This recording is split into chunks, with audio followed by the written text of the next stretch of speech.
ମହାଶିବରାତ୍ରି ଦେବଦେବ ମହାଦେବଙ୍କ ଦ୍ୱାରା ଏହି ଦିନ ସଂସାର ପ୍ରକଟ ହୋଇଥିଲା ବୋଲି ଲୋକେ ବିଶ୍ୱାସ କରିଥାନ୍ତି।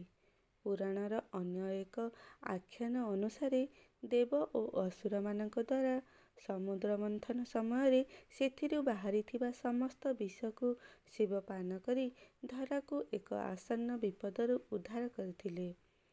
ଏହି ବିଷକୁ ପାନ କରିବା ପରେ ବିଷର ଜ୍ୱାଳାରେ ସେ ମୂର୍ଚ୍ଛା ହୋଇଯାଇଥିଲେ। ତାଙ୍କର ସଂଜ୍ଞା ନ ଫେରିବା ପର୍ଯ୍ୟନ୍ତ ଦେବଗଣ ଓ ଶୈବବୃନ୍ଦ ଅଖଣ୍ଡ ପ୍ରଦୀପ ଜାଳି ଉଜାଗରରେ ବସିଥିଲେ। ସେହି ଦିନକୁ ମନେ ପକାଇ ଶ୍ରଦ୍ଧାଳୁମାନେ ମହାଶିବରାତ୍ରି ପାଳନ କରିଥାନ୍ତି। ଫାଲ୍ଗୁନ କୃଷ୍ଣ ଚତୁର୍ଦ୍ଦଶୀ ଦିନ ଶିବଲିଙ୍ଗ ଭାବରେ ଆବିର୍ଭୂତ ହୋଇଥିବାରୁ ପ୍ରତିବର୍ଷ ଏହି ଦିନକୁ ମହାଶିବରାତ୍ରି ଭାବରେ ପାଳନ କରାଯାଏ। ଶିବରାତ୍ରିର ମହିମା ସମ୍ପର୍କରେ ମହାଭାରତର ଶାନ୍ତି ପର୍ବରେ କଥିତ ଅଛି ଯେ ପିତାମହ ଭୀଷ୍ମ ଶରଶଯ୍ୟାରେ ଥାଇ ଧର୍ମୋପଦେଶ ଦେଲାବେଳେ ମହାଶିବରାତ୍ରି ପାଳନ ସମ୍ପର୍କରେ ଇକ୍ଷ୍ୱାକୁ ବଂଶର ରାଜା ଚିତ୍ରଭାନୁଙ୍କ କାହାଣୀ ଉଦ୍ଧାର କରିଥିଲେ। ଜମ୍ବୁଦ୍ୱୀପର ରାଜା ଚିତ୍ରଭାନୁଙ୍କ ସ୍ତ୍ରୀ ଥରେ ଶିବରାତ୍ରି ଉପବାସ ପାଳନ କରିଥିଲେ।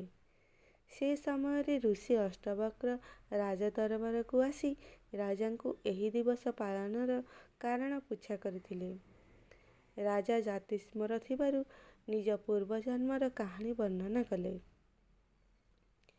ପୂର୍ବଜନ୍ମରେ ସୁସ୍ୱର ନାମରେ ସେ ଜଣେ ଶିକାରୀ ଥିଲେ।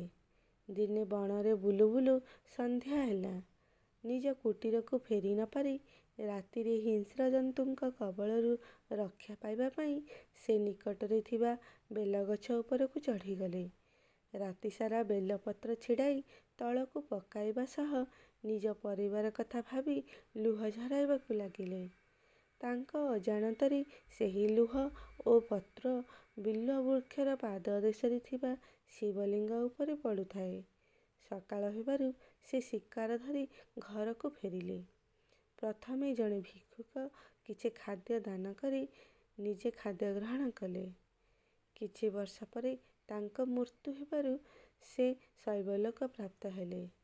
ଅଜ୍ଞାତରେ ସେ ଶିବରାତ୍ରି ଦିନ ଉପବାସ ରହି ଶିବଲିଙ୍ଗ ଉପରେ ବେଲପତ୍ର ଓ ଲତକ ସମର୍ପଣ କରିଥିବାରୁ ସେ ଶିବଙ୍କ ପାଖରେ ରହିବାର ସୁଯୋଗ ଲାଭ କରି ପରଜନ୍ମରେ ଚିତ୍ରଭାନୁ ରୂପରେ ରାଜଗାଦି ଭୋଗ କଲେ। ଯଦି କାହାଣୀଟି ଆପଣମାନଙ୍କୁ ଭଲ ଲାଗିଥାଏ ତେବେ ଲାଇକ୍, ସେୟାର ଓ କମେଣ୍ଟ କରନ୍ତୁ। ଚ୍ୟାନେଲଟିକୁ ସବସ୍କ୍ରାଇବ୍ କରିନିଅନ୍ତୁ।